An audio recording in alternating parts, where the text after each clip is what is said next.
देवस्य धीमहि धियो यो नः प्रचोदयात्।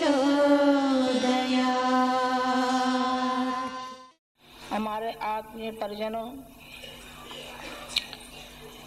नवरात्रियों में ये अनुष्ठान क्यों किया जाता है, किस लिए किया जाता है और इसका क्या महत्व है। दो ऋतुओं के मिलने से, दो ऋतुओं के मिल जाने से संधि बेला कहते हैं। गर्मी के जाने से और सर्दी के आने से इन दोनों का जो मिलन होता है इसका महत्व है। उधर जाड़े का जाना और गर्मी का आगमन जो चैत्र की नवरात्रि होती हैं और ये आश्विनी नवरात्रि हैं, इनका विशेष महत्व है। जिस तरीके से सोमवती अमावस्या को स्नान करने क्यों जाते हैं, गंगा तो वही है ना, गंगा में जब नहाया जाएगा, स्नान किया जाएगा तभी महत्व है। लेकिन विशेष पर्व का विशेष महत्व होता है।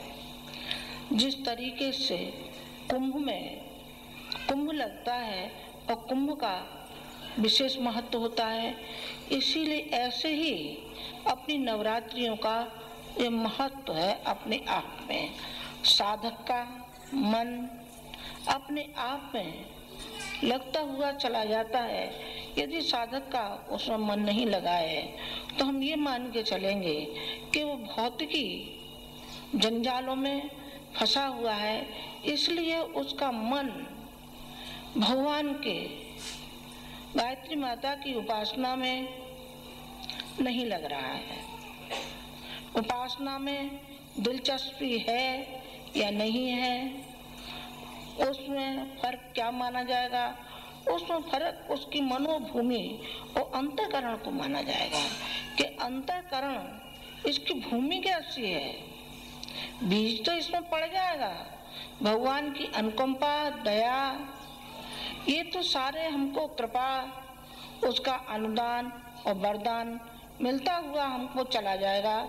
पर भूमि कैसी है, बीज तो डाल दिया जाएगा, लेकिन भूमि यदि उपजाऊ नहीं है और भूमि यदि ठीक नहीं है तो बीज कैसा भी अच्छा क्यों न हो, वो गल जाएगा, सड़ जाएगा, उसका कोई महत्व नहीं रहेगा। बीज का महत्व तभी है जबकि भूमि हमारी साफ सुथरी उपजाऊ भूमि हो, तो उसका महत्व। फिर उसमें खाद और पानी देने की जरूरत होती है।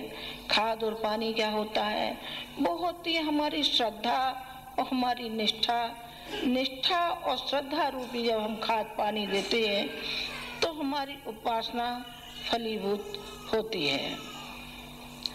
कैसे फलीभूत होती है, क्या होता है, मैंने कई बार गुरुजी का उदाहरण दिया और ये दिया कि उन्होंने 15 वर्ष की आयु से उपासना शुरू की थी तो आजीवन वो उपासना करते रहे। 6 घंटे तक प्रतिदिन रोज उपासना करते थे, लेखन करते थे, व्यक्तियों से मिलते थे। इतना बड़ा संगठन भी उन्होंने तैयार किया। आखिर कैसे स्थापना इसकी की, केवल उपासना के द्वारा। उपासना एक हमारा ऐसा संबल है जो हमको शक्ति देता है, हमको भावनाएं देता है, हमको श्रद्धा देता है और श्रद्धा और निष्ठा के सहारे हम आगे बढ़ते हुए चले जाते हैं। हमारे अंदर वो शक्ति और भावना आती हुई चली जाती है जो हमारे महापुरुषों में आती हुई चली गई। अभी मैंने गुरुजी का उदाहरण दिया था और ये दिया कि उन्होंने बचपन से जो सम्मल पकड़ा, गायत्री माता का आंचल पकड़ा और अपने गुरु का सानिध्य और प्रेरणा उन्होंने पाई, तो वो आजीवन उस प्रेरणा को केवल अंतरंग में ही नहीं बैठा, उन्होंने बाहर साकार रूप भी उसको प्रेरणा को दिया। अपनी भावनाओं को और श्रद्धा को उन्होंने साकार रूप दिया और जनमानस के रूप में उन्होंने एक ऐसी सेना तैयार की जो लाखों व्यक्तियों की सेना, जिसको कहना चाहिए सेना, वो सेना कौन सी सेना, जो भावनाशील, श्रद्धावान, जब जिससे जो कह दें खड़े हो जाए काम के लिए और सारे राष्ट्र में जागृति पैदा कर दें। उपासना हमको सिखाती है कि हमको दयावान होना चाहिए, करुणामय होना चाहिए, संवेदना हमारे अंदर होनी चाहिए। हमारी उपासना जब तक हमारे अंदर संवेदना पैदा नहीं होती है तब तक उसका प्रतिफल हम कैसे उपासना का माने।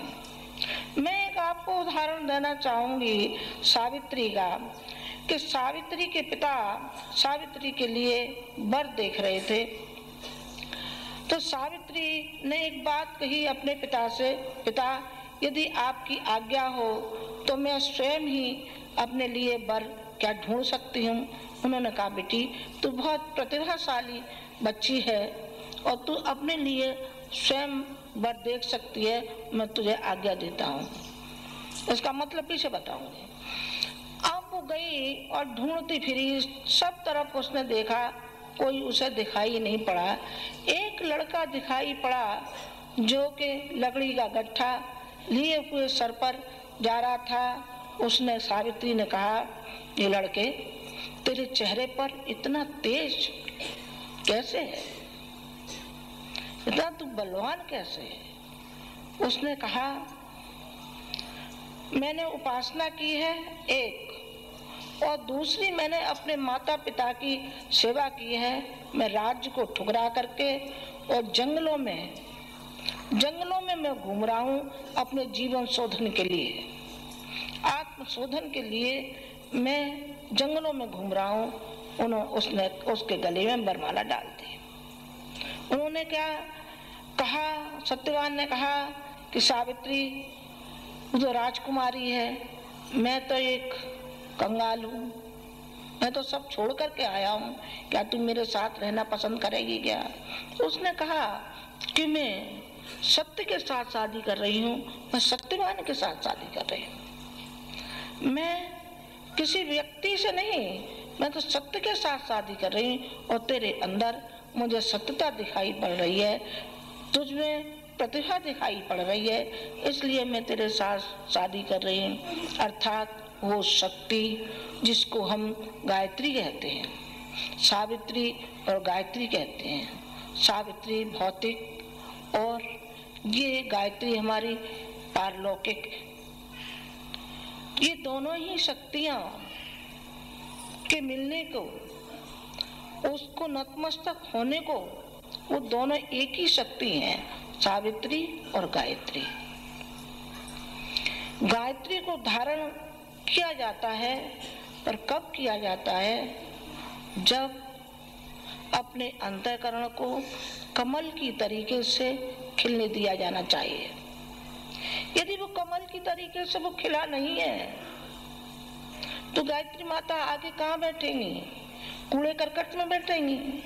हंस जैसा जीवन जिसका विवेकशील नीर और क्षीर का, जब उसके अंदर ये मादा आ जाता है तो गायत्री माता आएंगे और हमारे हृदय कमल पे बैठेंगी।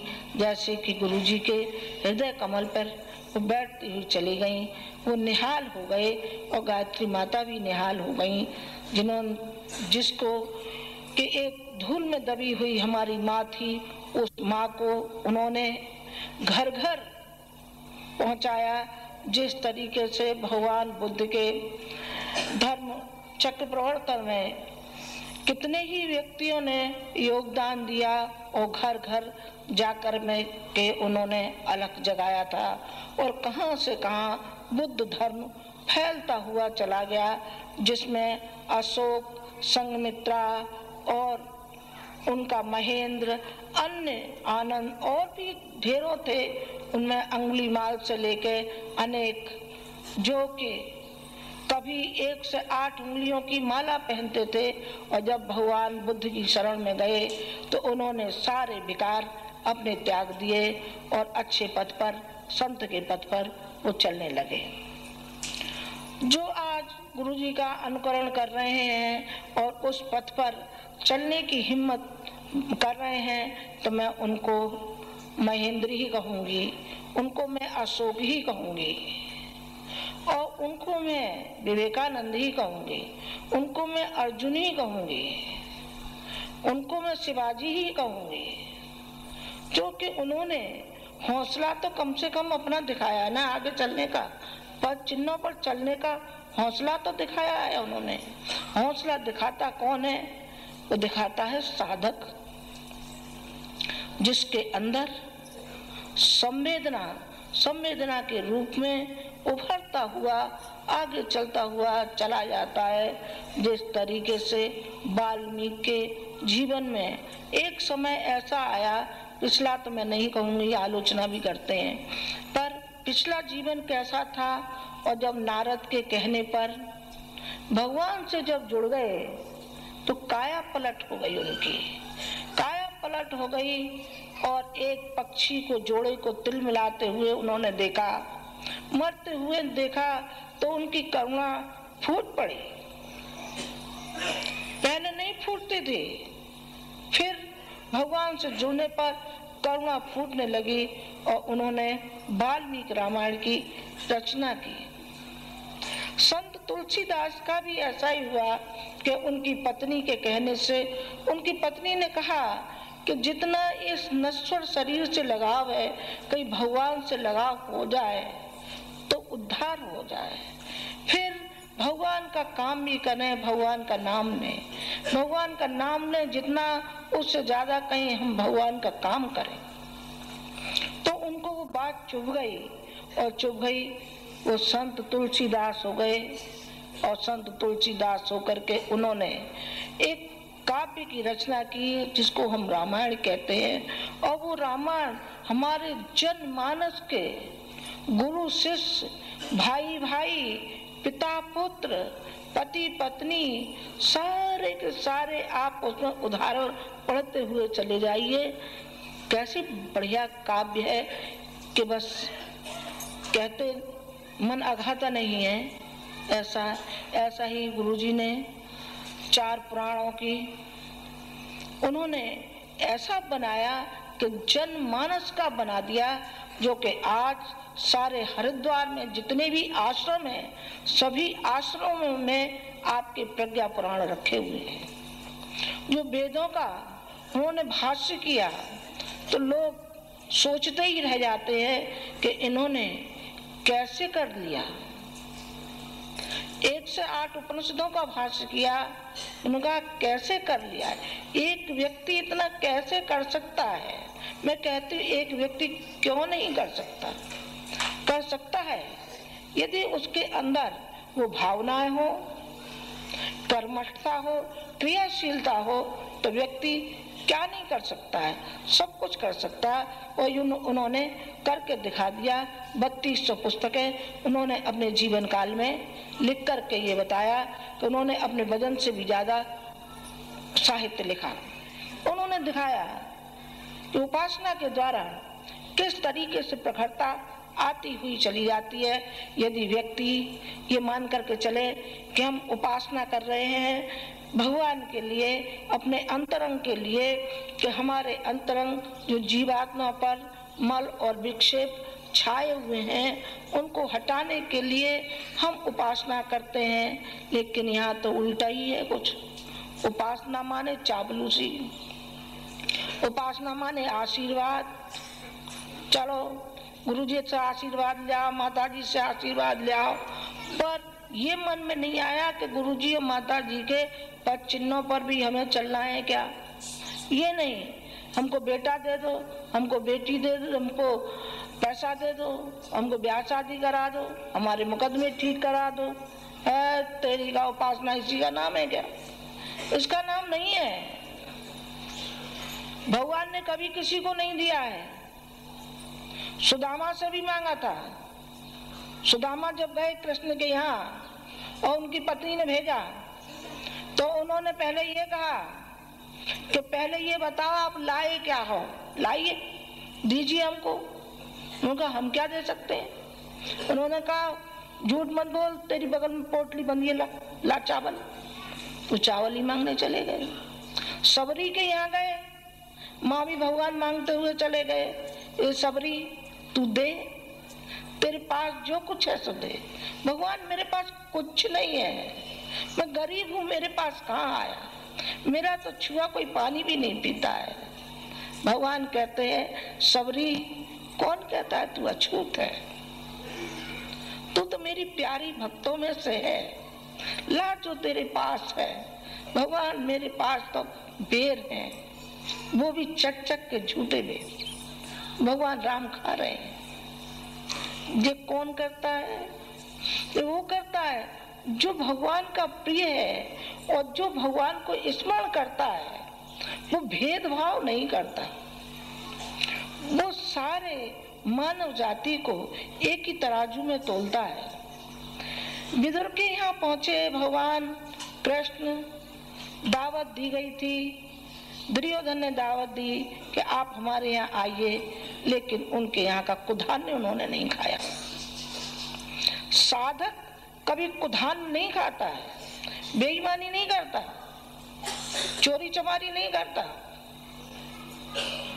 जो उसकी मेहनत की कमाई है वो उसे खाता है, मेहनत की कमाई। जो विदुर के यहाँ पहुंचे तो विदुर ने कहा भगवान मेरे पास तो कुछ नहीं है, कुछ भी तो नहीं है जो मैं आपको खिलाऊं। विदुर की पत्नी केला लेकर के आई और भाव विभोर हो गई। भाव विभोर होकर के केला नीचे डाल दी गई और छिक्कल को खिलाती गई। तो विदुर ने कहा अभागिन ये क्या कर रही है तू, ऐसे कैसे कर रही है, गूदा नीचे डाल रही है, छिलके खिला रही है। तो भगवान कृष्ण ने कहा कि न मैं कुछ खाता हूँ, न मैं मेवा खाता हूँ, न मिष्ठान खाता हूँ, मैं तो भक्त की भावनाएं और भक्त की निष्ठा को खाता हूँ, मुझे कुछ नहीं चाहिए। विदुर मेरे और भक्त के बीच में तू आड़े कैसे आ गया? इसी प्रकार से एक घटना मैं आपको बताऊं, गुरुजी के साथ भी हुई कि गुरुजी एक बार कहीं गए, उनके साथ 3-4 व्यक्ति थे जो भजन उपदेशक के साथ गए। तो वहां जाकर के एक गृहिणी थी, दूध लेकर के आई और दूध में वो नमक डाल लाई। उसको नहीं मालूम था बेचारी को, उसने जाना कि शक्कर है, सो उसने चुक्कट भर के जोर का उसमें डाला गिलास में जो डाला और नमक का दूध आ गया सामने। नमक का दूध आ गया, जो और बैठे उन्होंने कहा अरे आचार्य जी क्या करते हैं, क्या करते हैं, क्या बात हो गई? अरे इसमें सारा नमक पड़ा है, नमक पड़ा है। न कहा कि चुप रहो, नमक पड़ा है तो क्या हो जाएगा, नमक से मर जाएंगे, नमक से पेट साफ हो जाएगा, दस्त हो जाएंगे, तो सब पेट साफ हो जाएगा अपना, उसमें क्या दिक्कत है? काय को बेचारी की भावनाओं पे तुम ठेस पहुंचा रहे हो। और उन्होंने वो दूध पी लिया। बाद में वो रोती हुई आई और उसने पैर पकड़ लिए, गुरुदेव मुझसे बहुत गलती हो गई। उन्होंने कहा नहीं बेटी, उससे कोई गलती नहीं है, तेरा दूध तो इतना मीठा था, बहुत मीठा लग रहा था, क्योंकि वो भावनाओं से संबंध है। दूसरों का तिरस्कार मत करिए, दूसरों की भावनाओं का सम्मान कीजिए ताकि आपको श्रद्धा मिले। दूसरों का हम सम्मान नहीं करेंगे तो हमें श्रद्धा कैसे मिलेगी? आप किसी की श्रद्धा पाना चाहते हैं तो आप प्यार दीजिए ना। प्यार का सारा संसार भूखा है, प्यार का अभाव है। प्यार आपने जीवन में चखा ही नहीं, प्यार को आपने जाना ही नहीं, प्यार को आपने बांटा ही नहीं। न प्यार आपने खाया है और न प्यार आपने खिलाया है। हमने जिंदगी भर प्यार बांटा है और श्रद्धा लिए। हमारे पास कुछ नहीं है, गुरुजी के पास कुछ नहीं था, लेकिन सारी जिंदगी व्यक्तियों के मनोबल को बढ़ाया। उन्होंने सहारा दिया, जो कीचड़ में पड़े हुए थे उनको उठाया, उनको मार्गदर्शन दिया, उनको प्रेरणा दी ताकि वो आगे बढ़ सके, खुद ही कमाए और खुद ही खाए, अपने गृहस्थ जीवन को पाल लें। बस इतना ही जीवन है क्या? इतना जीवन नहीं है। मनुष्य का जीवन कुछ ऊंचे लक्ष्य के लिए होता है। ये तो पशु भी करते हैं, चारा खाते हैं, बच्चे पैदा करते हैं, बस खत्म हो जाते हैं। लेकिन मनुष्य का जीवन तो कुछ ऊंचे लक्ष्य के लिए है, परोपकार के लिए है, जन सेवा के लिए है। मैं अभी उपासना के लिए कह रही थी, अब मैं साधना के लिए कहूंगी। साधना माने अपना परिष्कार, उपासना माने भगवान के समीप बैठना। हम भगवान के समीप बैठ रहे हैं और अपनी मलिनताओं को, अपने दोष दुर्गुणों को हम निकाल रहे हैं बाहर। ये हुई उपासना। और साधना हुई अपने व्यक्तित्व के परिष्कार के लिए कि अपने व्यक्तित्व को बनाया या नहीं बनाया। यदि आपने व्यक्तित्व को नहीं बनाया तो कैसे मालूम पड़े कि आपने उपासना की है कि नहीं की है। उपासना की है तो आपका व्यक्तित्व बनना चाहिए, ऊंचे उठने चाहिए और आपके द्वारा दूसरों को भी ऊंचा उठना चाहिए। और आराधना, आराधना माने सेवा।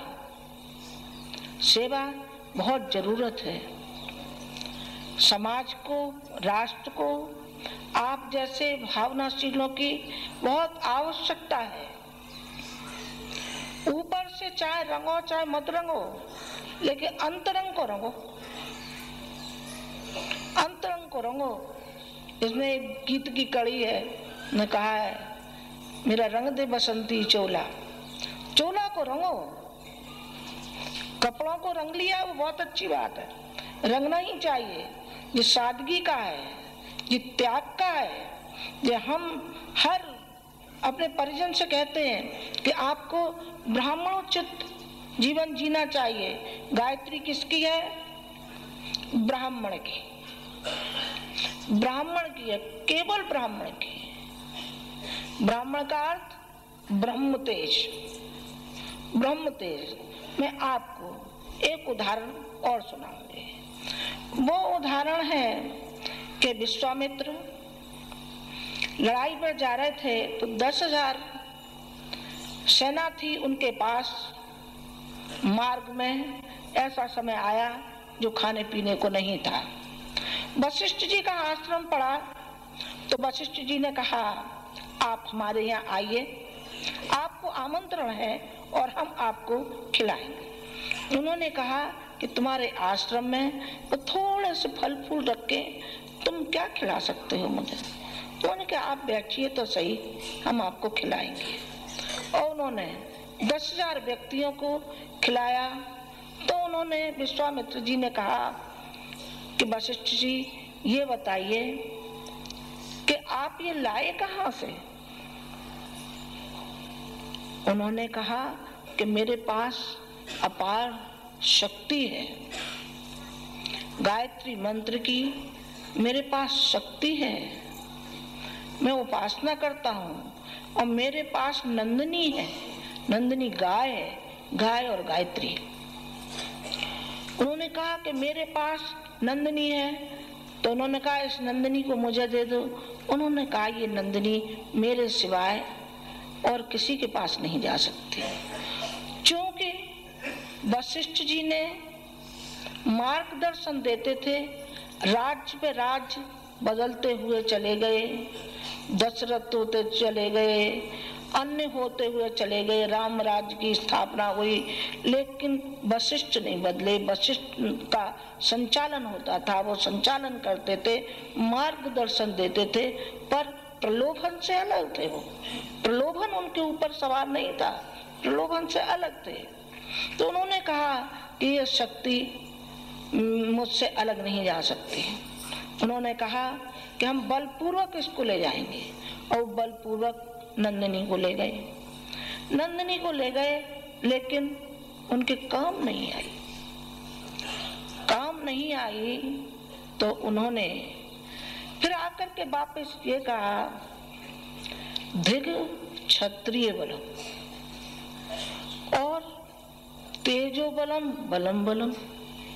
उन्होंने कहा, जो ब्रह्म तेज का जो बल है वो अपार शक्ति है। उन्होंने कहा, वशिष्ठ मैं तुम्हारे सामने नतमस्तक होता हूँ और आपने जो मुझे मार्ग दिखाया और जो मुझे प्रेरणा दी, मैं आजीवन इसको निभाऊंगा और उन्होंने आजीवन गायत्री उपासना उन्होंने की, गायत्री मंत्र की उपासना की और मंत्र की उपासना इतना आत्मबल पैदा उसने कर दिया कि राम और लक्ष्मण जब उनके पास गए और विश्वामित्र उनको अपने पास ले गए, उन्होंने कहा कि इनके द्वारा कुछ बड़ा काम कराना है तो श्रेय खुद नहीं लिया जाता, दूसरों को दिया जाता है। तो उन्होंने कहा किनको देना है? उन्होंने कहा इनको देना है, राम और लक्ष्मण को देना है। जब वो अपनी परीक्षा में पास हो गए तो उन्होंने बला अतबला दोनों शक्तियां उनको दे डाली, राम और लक्ष्मण को दोनों शक्तियां उनको दे डाली। शक्तियां किनको मिलती हैं?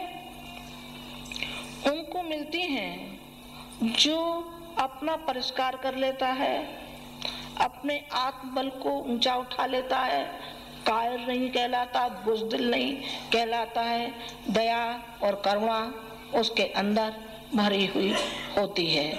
चाहे वो अपना परिवार हो और चाहे वो समाज हो और चाहे वो राष्ट्र हो, उसके लिए वो भरपूर कोशिश करता है, व्यक्तिगत जीवन को ऊंचा उठाता है। जो उससे जुड़े हुए हैं, चाहे उसकी पत्नी है, चाहे उसकी माँ है, चाहे उसके पिता हैं, चाहे उसके भाई और बहन है, सबकी सेवा शुश्रूषा करता हुआ चला जाता है। ये नहीं कहता है कि तुमने जन्म दिया था तो क्या हमारे ऊपर एहसान किया था, ये माता पिता से नहीं कहता। और पत्नी को प्रताड़ित नहीं करता, पत्नी का सम्मान करता है। सम्मान का अर्थ आरती उतारना नहीं होता है, सम्मान का अर्थ ये होता है कि दूसरों के सामने उसको बेइज्जत नहीं करता और उसको समझाने की दृष्टि से प्यार से कहता है कि ये गलती थी, इसको तुम सुधार लो तो ज्यादा अच्छा है, तो फौरन सुधारती हुई चली जाएगी। हम और गुरुजी ऐसे रहे जैसे दूध और पानी की तरीके से। दूध और पानी खटाई डालने से फट जाता है कहते हैं, लेकिन हम दो देह एक आत्मा, एक ही सिद्धांत, एक ही हमारी भावनाएं, एक दूसरे के लिए भी समर्पित, मिशन के लिए समर्पित, राष्ट्र के लिए समर्पित। यदि उन्होंने नहीं बनाया होता तो आज मैं इस स्थिति में नहीं होती जो आपसे दो बात भी कह सकूं। उन्होंने बनाया और हमने बनने की कोशिश की, दो कदम आगे बढ़ाने की कोशिश की, पीछे हटाने की कोशिश नहीं की। अच्छे काम में कभी अड़ंगा नहीं हमने फैलाया। जब गुरुजी सन 71 में अज्ञातवास गए तो स्वामी केशवानंद आए मेरे पास, जो राजस्थान के रहने वाले, और उन्होंने कितने ही विद्यालय स्थापित किए थे, संत थे, कई बार वो MP रह चुके। वो आए मुझसे लड़ने के लिए और उन्होंने मुझसे कहा कि माता जी आप ये बताइए कि आपने गुरुजी को जाने क्यों दिया, जाने क्यों दिया? उनको देश को बहुत आवश्यकता है उनकी। हमने कहा कि उसी आवश्यकता की पूर्ति करने के लिए वो गए हैं, क्योंकि यहाँ हर समय जंजाल में पड़े रहते थे, कभी मिलना जुलना है, कभी क्या है, कभी क्या है। तो एकांत में वो अपनी उपासना करने के लिए, साधना करने के लिए, लेखन के लिए, इसके लिए गए। यदि मैं नहीं जाने देती तो आप ये कहते कि माता जी बड़ी स्वार्थी हैं और उनको आगे नहीं बढ़ने दिया। नहीं, ये मेरा कर्तव्य नहीं है। और हमेशा गुरुजी ने यही कहा कि तुम मेरे जीवन में नहीं आई होती तो शायद मैं इधर नहीं बढ़ा होता। और मैंने ये कहा कि नहीं, यदि आप मेरे जीवन में नहीं आए होते तो बड़ी दुर्भाग्यशाली होती, यानी मैं कहाँ होती। आपके चरणों में आकर के मुझे अपार शांति और मुझे अपार संतोष। उन्होंने कहा कोई अभाव, तुम्हें कोई अभाव खटकता है क्या? मेरे पास कुछ नहीं है। मैंने कहा नहीं, मैंने ये कभी नहीं देखा कि आपके पास क्या नहीं है। आपके पास सब कुछ है। जमींदारी थी तो आपने सारी जमींदारी के बॉन्ड गायत्री तपोभूमि को दे दिए, और जमीन आंवल खेड़ा में विद्यालय था, उन्होंने कहा कि माता पिता की जो भी संपत्ति है माता पिता के श्राद्ध में ही लगनी चाहिए, और आपने वहां लगा दी। मेरे लिए तो आप ही सर्वस्व हैं और आप ही मेरे भगवान हैं। मैंने कोई भगवान नहीं देखा, लेकिन इंसान के रूप में मैंने भगवान को पा लिया। अब वो भगवान मेरे रोम रोम में समाया हुआ है। हर समय मेरा भगवान मुझको प्रेरित करता रहता है, प्रेरणा देता रहता है, और मेरा भगवान मेरे साथ सोता है, मेरे साथ उठता है, मेरे आंसू में अपने आंसू बहाता है, और मेरी मुस्कान पर मेरा भगवान मुस्कुराता है, और मेरा भगवान आगे और पीछे, दाएं और बाएं हर समय मेरी रक्षा करता रहता है। मुझे किसी का भी भय कुछ भी नहीं लगता। मुझे बस एक ही बात लगती रहती है कि जो पौधा मेरे हाथ में तमा गए है, इस पौधे को मैं किस तरीके से विकसित कर पाऊं, इसको फैला पाऊं, और जो संतान इतनी मुझे दे गए हैं उस संतान को मैं कैसे अपने कलेजे से लगा पाऊं, और मैं इनको अपना प्यार और दुलार जो भी मेरे पास हो मैं सब इनकी झोली में पटक दूं। मैं क्या दूं इनको, मैं हर समय मेरा यही चिंतन, यही मेरी भावनाएं उड़ती रहती हैं कि मेरे भगवान मेरा काम कोई ऐसा न होने पाए जिससे कि आप मुझे धिक्कारें, धिक्कार नहीं बल्कि मेरी पीठ को थपथपाते हुए चले जाएं और मैं आगे बढ़ती हुई चले जाऊं। इस बुढ़ापे में भी कहां से कहां छलांग लगाने की कोशिश करती हूँ, जबकि शरीर इतना साथ नहीं देता है। बुढ़ापा तो आखिर बुढ़ापा ही होता है, और फिर भी हिम्मत के सहारे, उनके बल के सहारे, उनकी शक्ति के सहारे मैं हर जगह, हर आपके अश्वमेधों में जाने के लिए मैं वचनबद्ध हो गई। यहाँ भी, विदेशों में भी, जहाँ कहीं भी होता है वहीं मैं पहुँच जाती हूँ अपने शरीर को लेकर के, और दो शब्द जो कुछ होते हैं मैं कह देती हूँ। क्या कहती हूँ, लेक्चर तो इतने बढ़िया से बढ़िया धुआंधार दिए जाते हैं। इंग्लिश और श्लोक, न मैंने आपको श्लोक सुनाए, न मैंने इंग्लिश बोली, और न मैंने आपको कोई चौपाई सुनाई, लेकिन मैंने तो आपके हृदय के जो उद्गार हैं वो मैं हर अपने परिजन को सुनाना चाहती हूँ। ये कहती हूँ कि देखो, जो चिंगारी सेवा की, साधना की, उपासना की हमारे अंदर जल रही है, और जो गुरु जी के अंदर जल रही थी, उसमें से एक चिंगारी, एक कण छोटा सा आप भी लेकर के जाइए, ताकि आप भी धन्य होते चले जाएं जिस तरीके से हम धन्य होते हुए चले गए। मैं आशा करती हूँ कि आपकी ये उपासना सफल हो, पर सफल तभी होगी जब आप पूरे मनोयोग से इस वातावरण का आप लाभ लीजिए। आप कमियां मन देखिए, आप भोजन में कमियां मन देखिए कि इसमें ऐसा है, ये प्रसाद है यहाँ का, ये आपकी माँ के हाथ का गंगा जल पड़ा हुआ प्रसाद है। इस प्रसाद को आप ग्रहण कीजिए। आपके इसमें यदि शरीर में कोई रोग है, कम न हो जाए तो आप फिर आके हमें बता देना क्या कम हुए कि नहीं हुए। आप भावना पूर्वक इस वातावरण का लाभ लीजिए जो गुरुजी ने अपनी शक्ति से, अपनी उपासना से, अपनी साधना से इस वातावरण को बनाया है। इस वातावरण के लिए थोड़ी थोड़ी देर के लिए व्यक्ति तरसते हैं। जो आपको यहाँ 9 दिन का आपको यहाँ स्थान मिला, स्थान ही नहीं मिला, अपने पिता और माता की छत्र छाया में आपको उपासना करने को मिली, इसका महत्व क्यों नहीं समझ रहे हैं। आप वहां से पत्र डालते हैं, माता जी हमारा दोष परमार्जन कर देना, हम अनुष्ठान कर रहे हैं। तो बेटे हो, आप यहाँ कर रहे हो तो कितने भाग्यशाली हैं आप। इसे क्यों नहीं आप समझते? आप इसको समझिए। ये हमारी टकसाल है, इसमें ढाले जाते हैं। हम उपासना के द्वारा आपको हम ढालना चाहते हैं, आपको हम तपाना चाहते हैं। हर काम हम ये आपसे कहते हैं कि आप अपनी थाली धोइए, अपनी झाड़ू अपने आप लगाइए। क्या मतलब है इसका? एक ही मतलब है कि आपको तपाना। जिस तरीके से आग में सोना तपता है तो तरह तरह के आभूषण बनते हुए चले जाते हैं। हम चाहते हैं कि हमारे परिजन उपासना की भक्ति में तपते हुए चले जाएं और ऐसे कुंदन हो जाएं कि बस कहते हैं कि लोहे को छू करके पारस सोना बन जाता है। ऐसा मैंने सुना है, पारस छू कर करे।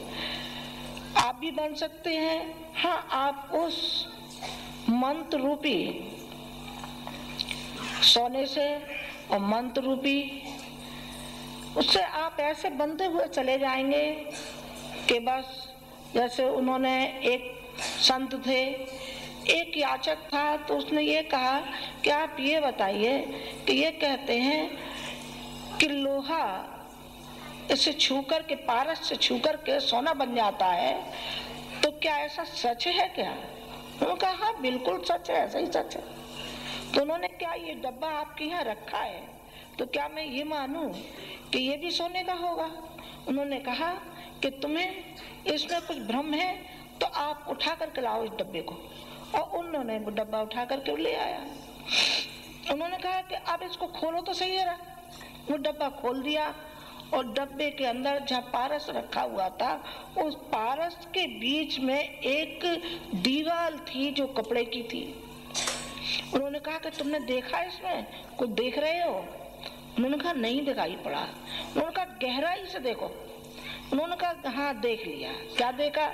कि इसमें एक दीवार लगी हुई है जो कपड़े की है। उन्होंने कहा कि तो बस यही है। चूंकि उससे ये छुप नहीं रहा है, छुआ नहीं जा रहा है, तो ये बनेगा नहीं, बन नहीं सकता है। जो जीवात्मा पर पड़ी हुई परतें, इनको हटाओ हटाओ, फिर आप देखना कि आप पारस बनते हैं कि नहीं बनते हैं। आपको बना करके ही छोड़ेंगे। यदि आप हमसे जुड़े रहे तो फिर हम आपको बना करके ही छोड़ेंगे। चाहे कैसी भी मिट्टी क्यों नहीं है, चिकनी मिट्टी होगी तो खिलौने अच्छे बन जाएंगे। पर मैं तो कहती हूँ चाहे भूसड़ी मिट्टी क्यों न हो, उसमें भी हम मुल्तानी मिट्टी मिला करके भी उसका खिलौना बना देंगे, उसका भी हम बना देंगे। यदि आपने अपना मन हमारे हवाले कर दिया तो तन और मन करो। धन की मैं नहीं कह रही हूँ। धन की कहेंगे तो कहेंगे अरे जी क्या कर रही हैं, धन नहीं, हमें नहीं चाहिए तुम्हारा धन, तुम्हें मुबारक है। पर आप हमें तन दीजिए, मन दीजिए, अपना श्रम दीजिए, अपना पसीना दीजिए, और फिर देखिए हम आपको बनाते हैं कि नहीं। जरा जरा से बच्चे जाते हैं, विदेशों में जाते हैं और कहाँ जाते हैं और कैसे उनकी तारीफ होती है। क्या उनकी होती है? उनकी नहीं होती है, गुरुजी की होती है। जो उन्होंने सिखाया, उन्होंने मार्गदर्शन दिया, उनकी प्रेरणा से बने। जितने भी और बच्चे हैं हमारे यहाँ, जो 500 बच्चे हमारे मैं परिवार के यहाँ रहते हैं, तो किनके मार्गदर्शन में आए हैं? वो क्यों नौकरी छोड़ करके आए? उन्हें क्या मिला यहाँ? कुछ नहीं मिला, पर सब कुछ मिल गया। जो नहीं मिल रहा था जिंदगी भर उनको, वो सब कुछ उनको मिलता हुआ चला गया। सब कुछ उनको मिलता हुआ चला गया, सम्मान मिलता हुआ चला गया, उनको श्रद्धा मिलती हुई चली गई।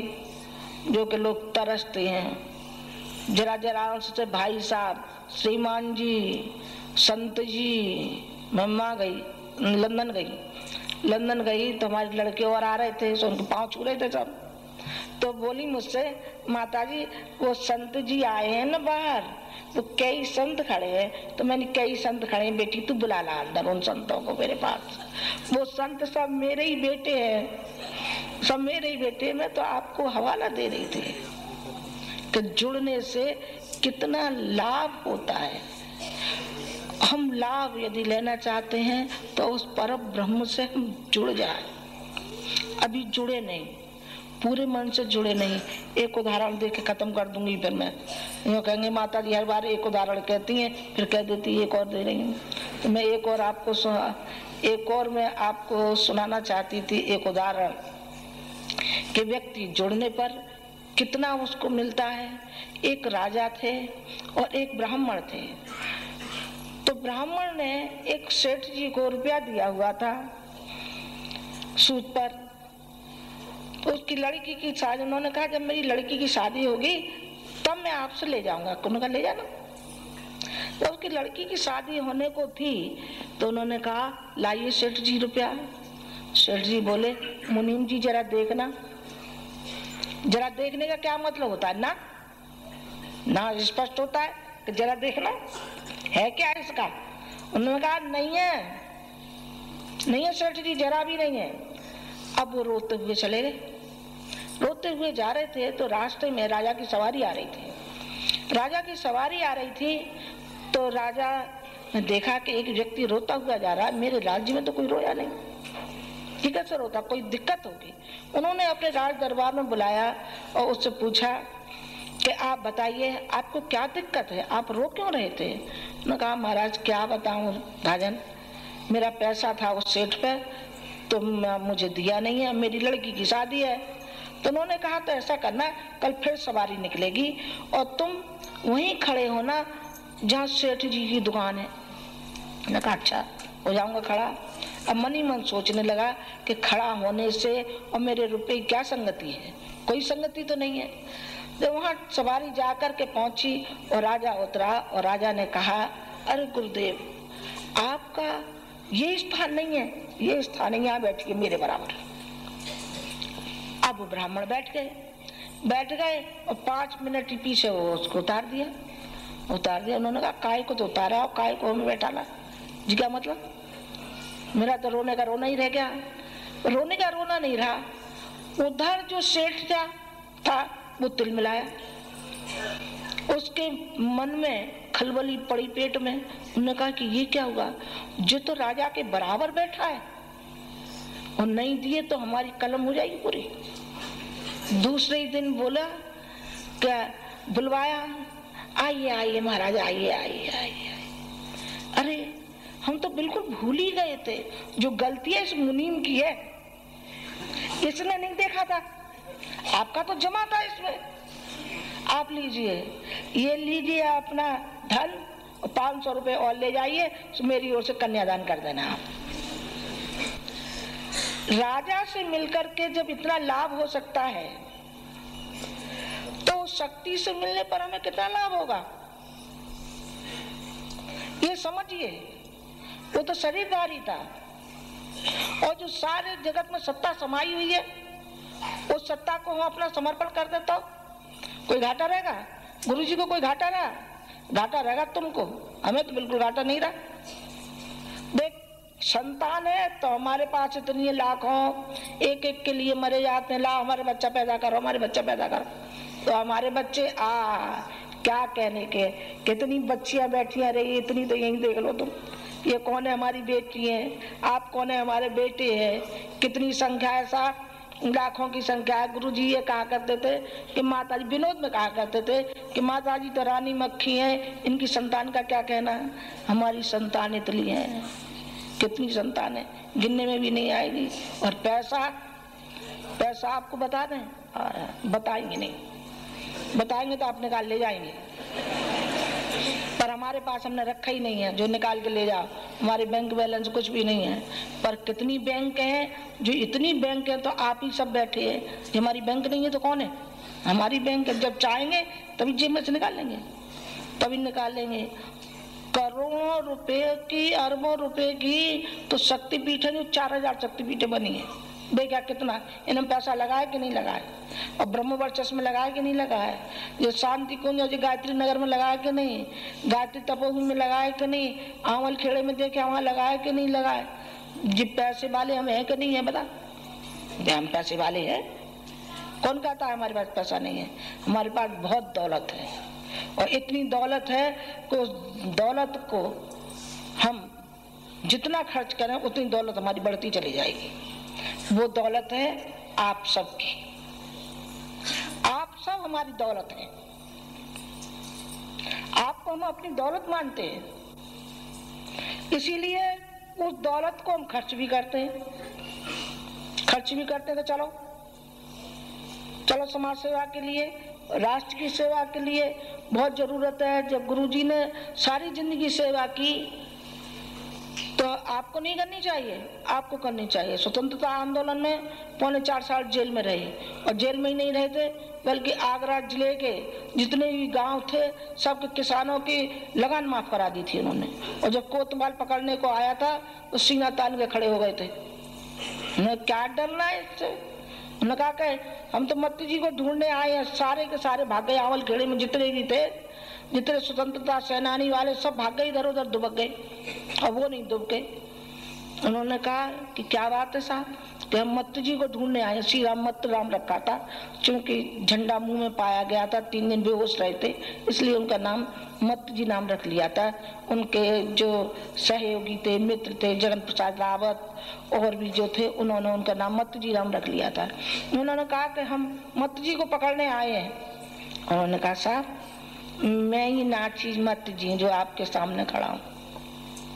उन्होंने कहा ये 1.5 हड्डी का यही मत्त जी है, तुम ही हो? उन्होंने कहा हाँ मैं ही हूँ, मैं आपको बता तो रहा हूँ बार बार कि मैं ही मत्त जी हूँ, और इस गांव में कोई मत्त जी नहीं है, और कहीं भी मत्त जी नाम का कोई नहीं है, मैं ही मत्त जी हूँ। उन्होंने छाती से लगा लिया। उन्होंने कहा अरे वारी बुलंदी, तेरे अंदर कितनी बुलंदी है, कितना साहस है तेरे अंदर, जो कि डरा नहीं। उन्होंने कहा डरना क्या, इंसान से क्या डरना, डरना है तो उस भगवान से डरना है कि कोई काम हमें ऐसा नहीं करना है जो कि हमारे दामन पे धब्बा लगे और भगवान भी हमें धिक्कारता रहे। ऐसा हम कोई भी काम नहीं करेंगे। उन्होंने जिंदगी भर कोई भी काम ऐसा नहीं किया। उन्होंने हर संभव वही कार्य किए जिससे कि जनता को, मानव जाति को प्रेरणा मिलती हो, साहस मिलता हो, बल मिलता हो। वही कार्य उन्होंने हर संभव यही किया। लड़कियों का घूंघट उतार दिया, उनके पर्दे उठा दिए। उन्होंने कहा पर्दा मत करो, हटाओ पर्दे को। और लड़कों को भी धमकाया, उनसे कहा दासियों का ऐसा काम मत लो इनसे, इनको भी कुछ समाज सेवा करने दो, इनको भी कुछ नारी जागरण का काम करने दो, इनको भी आगे आने दो, इनको अबला मत बनने दो। तुमने अबला बना रखा है, इसको भोग्या बना रखा है। भोग्या कामनी बना करके मत रखो घरों में औरतों को, ये मत करो इनके साथ, ये बेइंसाफी मत करो, नहीं ये बदला लेंगी आगे चल के। इनको बदला लेने का हिम्मत न पाए, इसलिए इनको ऊंचा उठाने के लिए उन्होंने हर संभव प्रयास किए। मैं आपसे आज एक ही निवेदन करने आई थी। मैंने कहा तो अनेक बातें समाज सुधार की भी कही, और भी बातें कही। मुझे कहना था आपकी उपासना के बारे में। आप 9 दिन तक ये मान कर चलिए कि न आपकी कोई घर है, न गृहस्थी है, केवल है तो आपकी माँ की गोदी है, और आप माँ की गोदी में खेल रहे हैं एक शिशु की भांति।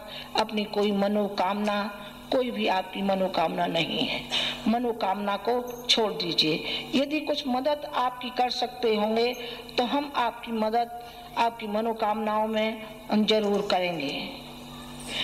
एक कबूतर और कबूतरी थे।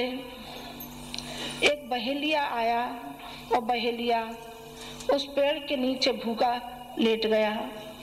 बड़े कई दिन का भूखा था, तो दोनों आपस में विचार करने लगे कि इसकी भूख को कैसे शांत किया जाए।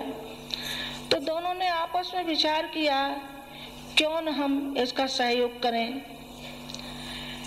एक गया उनमें से जो कहीं से माचिस की तीली ले आया, एक उनमें से गया कहीं से घास फूस इकट्ठी करके लाया और उसमें से तीली लगा दी, और दोनों उसमें जल गए।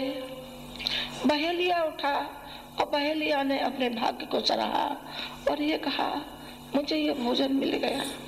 बेटा हम कबूतर कबूतरी तो नहीं है जो हम जल करके अपना मांस तुम्हें खिलाएंगे, लेकिन हम वो चीज आपको खिलाएंगे कि आप निहाल हो जाएंगे। जिंदगी भर आप निहाल होते हुए चले जाएंगे, आप भी और आपका परिवार भी, आपके बच्चे भी। हम तो आपको वो संपत्ति देना चाहते हैं ताकि आप और आपके परिवार वाले, आपके बच्चे, नाती पोते सब उस संपत्ति को धोते खाते रहे, उस संपत्ति को बिगाड़े नहीं। वो संपत्ति वो है ज्ञान की संपत्ति, वो है प्रेरणा की संपत्ति, वो है उपासना की संपत्ति, वो है सेवा की संपत्ति, वो है साधना की संपत्ति। वो हम आपको देना चाहते हैं।